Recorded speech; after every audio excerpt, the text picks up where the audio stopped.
Are you waking up every day feeling like you're barely keeping your head above water? Do you, like so many incredible women, do you find yourself in a constant juggling act? You're managing work, family, personal commitments, and the whole time you're silently or maybe out loud battling the challenges that come with Hashimoto's. And you know the struggle all too well. The exhaustion seems insurmountable. It's a foggy haze that clouds like your mental clarity. Mood swings can disrupt your daily interactions. And of course, there's the frustration if your metabolism is at a standstill.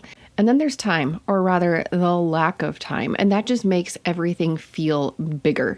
In the midst of all of this chaos, you yearn for simple and sustainable strategies that seamlessly fit into your daily routine. You're not looking for complexity. You don't want a huge regimen. You want a straightforward solution that empowers you to take charge of your health without adding another layer of stress. And that is what I give you on the Health with Hashimoto's podcast. Welcome to the podcast. I am Esther. I am an RN and I get it. I am in the trenches. I've got 2 kids who are homeschooled, 2 kids who go to school in town. Actually, I have to drive them into school. So there's like that transportation. We've got sports. We've got church. My husband and I share quite a bit of stuff, which I am so grateful for, but it's still juggling all of the things and the chickens. And one of the roosters has been crowing like right outside my window. So you might hear one of them. I think we have like 9 roosters right now. You might hear him throughout the episode, but I think he moved away right now. Anyway, welcome to the podcast. So Hashimoto's, it is a puzzle, and the Holistic Hashimoto's course is the missing piece that you have been looking for. The course, it is not a typical, like, here's a bunch of facts deal. No, this is your personal roadmap to kick fatigue, brain fog, mood swings, and all of that Hashimoto's junk to the curb. The Holistic Hashimoto's course doesn't make you rearrange your whole life. Nope. It fits into your hustle seamlessly. It's not a bunch of theories. It's practical, doable strategies so that you can regain your energy and your mental clarity. No fluff, just the real deal. Enrolling, of course, it's not signing up for extra stress. I never want to give you extra stress. Enrolling is a game changer for your wellness. And it's not about ticking off another to-do thing on your checklist. This is an investment in you. This course is your shortcut to clarity, to support, and to finally saying goodbye to the daily grind of Hashimoto's challenges. So right now in December 2023, I am offering a massive sale so that you can get the Holistic Hashimoto's course for less than $100. Finish your year well and start off the new year strong by enrolling today. And now let's finish our podcast time together with a simple and yet profound solution that holds a key to your stress. I'm going to give you this subtle yet powerful technique. It taps into the intricate connection between your body and mind. It's something small, it's significant, it's usually overlooked, and it is the position of your tongue. Yep, you heard that right. Your tongue is often an overlooked player in the symphony of health. It has the potential to change your health. I was first alerted to this when one of my friends, maybe a year ago, 2 years ago, as an adult, she had her tongue tie clipped. And when I hear about tongue ties, usually it's with babies and they get it clipped because usually it's a feeding problem. Well, my friend was an adult. Obviously, she did not have any feeding problems, but when she got her tongue tie clipped, it changed so much, including her migraines, her pain, her emotions. Another of my friends, he got his clipped and his posture changed. He always walked like hunched over, and getting his tongue tie clipped changed his posture. Of course, that's not why he went in for it. There's other reasons that he had his done, but that was one of the things. Your tongue is related to so many things in your body, and we don't think about it. We're not taught that in conventional Western medical school. I was never taught that as a nurse. I had to learn it through Instagram. That's crazy, right? I learned it from friends, and then I did go to the research to see if it was legit. So the position of your tongue in your mouth, it can activate your sympathetic stress response. That's your fight and flight. Or it can activate your parasympathetic system. That's the rest and digest. When you're in rest and digest, it allows your body to prioritize healing. You cannot heal when you are in the stress response, when you are in that sympathetic state. You have to be in the parasympathetic stress or parasympathetic nervous system state. And that is why we prioritize reducing stress. It is one of the reasons that I talk about stress so often, because it's one of the biggest triggers and root causes for Hashimoto's. So we want to shift into the parasympathetic mode as much as we can. And this thing, it starts out with a simple and conscious adjustment, and that is placing your tongue in a specific position. Does this sound crazy? Yes. Yes, it does. At least I thought so. Does it sound more magical woo than scientific and physiology based? Again, yes. But this is actually grounded in science and your physiology. So I discovered this by accident. And then I was curious, so I went looking for the reasons of why it worked. Here's what happened. One of my boys, he's a very loud breather, very loud. Over the past couple years, I've been learning more about the importance of breathing through your nose instead of your mouth. And so I've been telling him or asking him to breathe better, like breathe through your nose, close your mouth, close your mouth, close your mouth, breathe through your nose, like all the time. But it's not helping. And then I started to realize that his mouth breathing and his loud breathing, it might be rooted in the strength and in the position of his tongue. So the other day, I called my son over to my computer and I played a couple of tongue position and strengthening videos for him. And he's a teenager. I'm not going to make him do something that I'm not going to do with him. So I joined him in the exercises. It was so enlightening.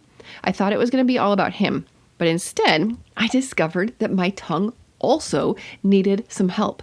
So I'll explain the exercises in a moment, but first let me tell you about the roof of your mouth and how it relates to stress. So feel the top of your mouth right now. In the front, you have your teeth, right? Just behind your teeth is a rather rigid portion that's called the hard palate.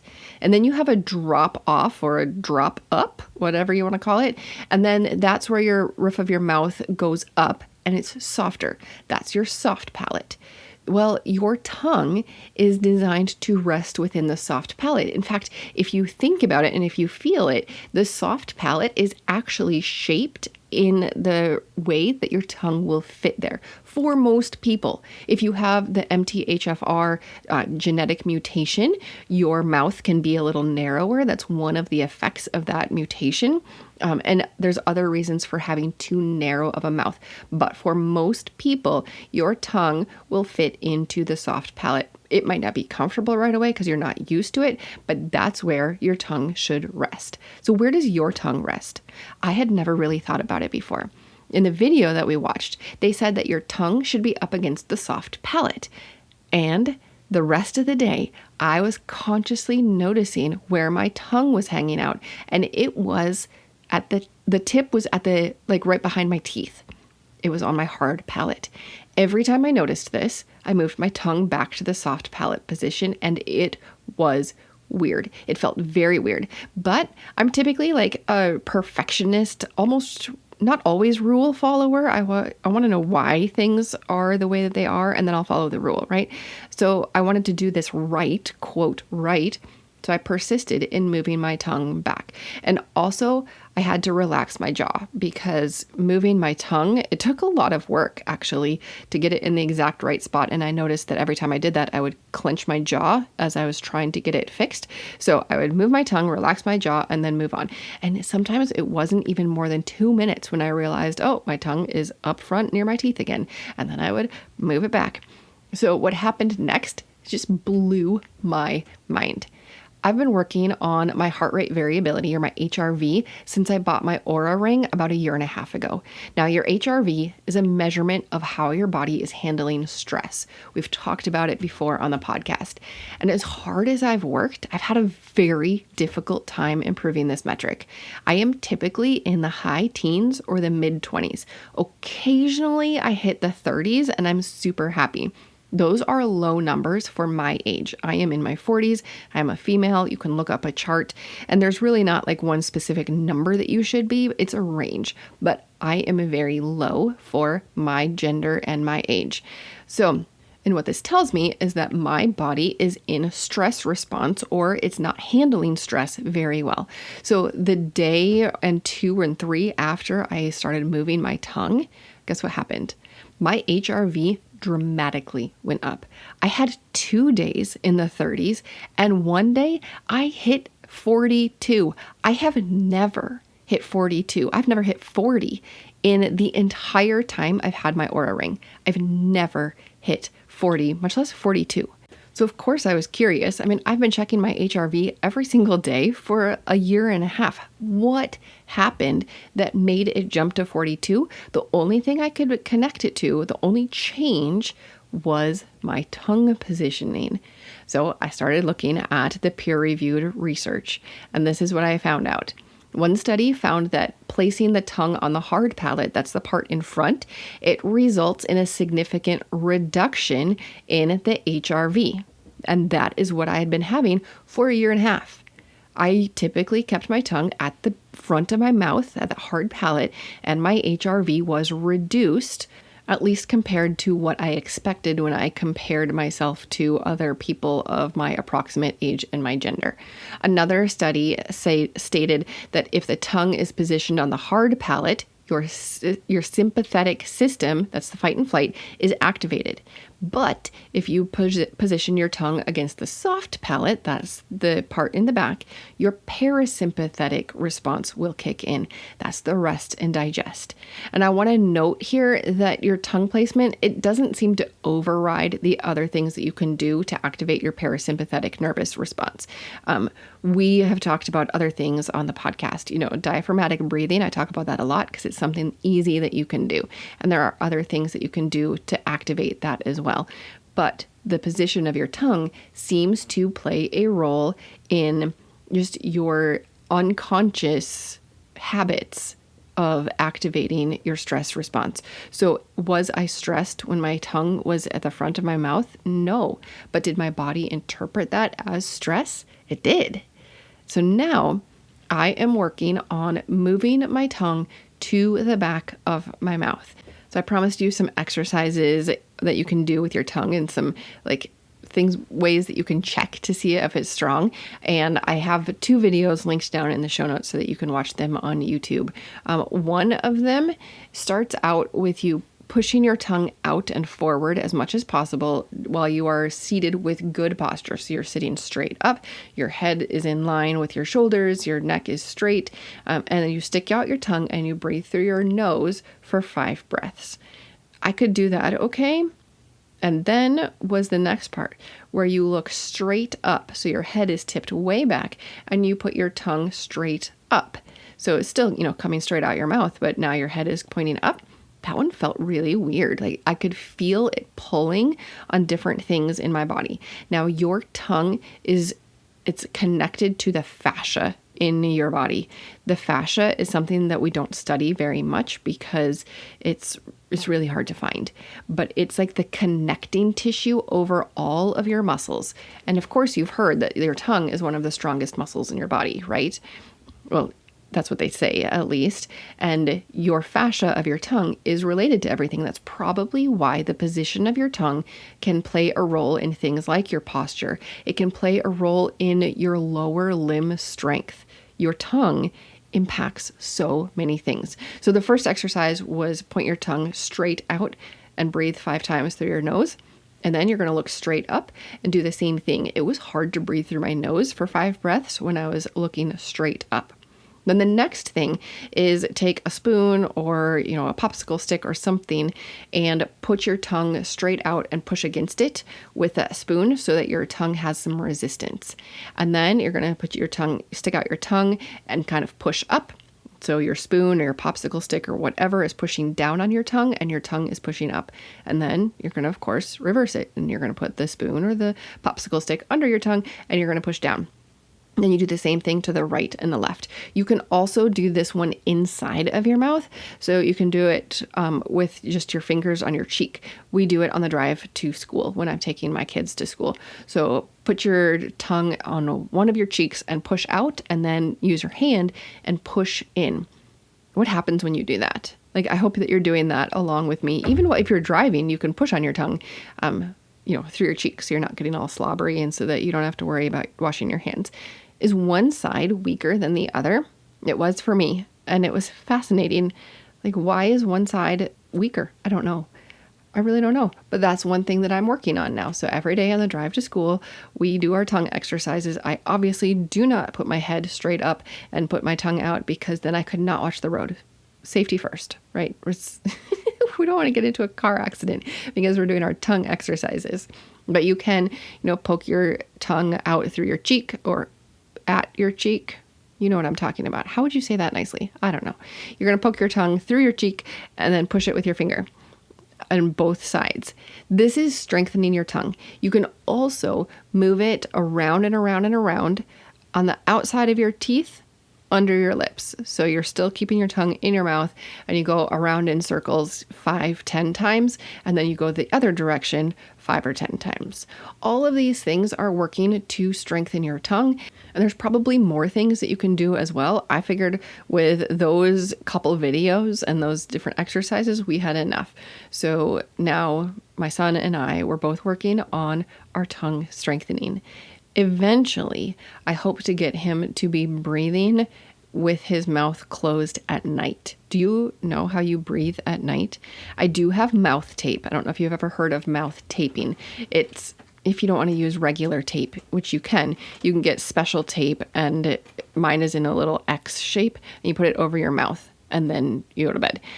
When I did that, I found that I naturally sleep with my mouth closed, so I did not have to tape it. My son does not sleep. I have 4 sons. I'm talking about one specifically. He does not sleep with his mouth closed, but he's a teenager and he's not going to do the mouth tape. I've offered, I've educated, and it's a no. So hopefully with this tongue strengthening exercises, then he will eventually just transition on his own to breathing through his nose more often, especially at night. There's not a ton of studies on nose breathing versus mouth breathing at night, especially mouth taping, but what we know so far, a lot of it is anecdotal, and it does point to better sleep quality. Obviously, if you have some obstruction, like you can't breathe through your nose, you're not going to sleep better if you tape your mouth shut. So please do it safely. People who can breathe through their nose do report like better sleep quality. And of course, when you're sleeping better, your body has more time to heal, because that is when your body does the bulk of the healing. So we always want to get as good sleep as we possibly can. So mouth taping might be a good answer for you for a while. They say, the infamous they say that once you improve the strength of your tongue, you won't need to tape your mouth shut, because things will work a little better and you can naturally breathe through your nose instead of your mouth while you're sleeping. And we want to prioritize everything that we can do for better health, especially the easy things. And figuring out where your tongue is and repositioning it, that's fairly simple. Like, you don't have to, you can do it anywhere. You can do it anytime. You don't have to do a ton of stuff. You just have to notice where your tongue is and shift it back. I know that your days are busy. I know that you're juggling so many things, that you feel overwhelmed, tired, exhausted. Like I said at the beginning, you're trying to hold your head above water. And the gentle repositioning of your tongue, I hope that is just a small key to reclaiming your energy. Sometimes those keys lie in the smallest and most unexpected places, like repositioning your tongue. This podcast is for informational and educational purposes only. Please be sure to discuss any concerns and plans with your trusted healthcare professional.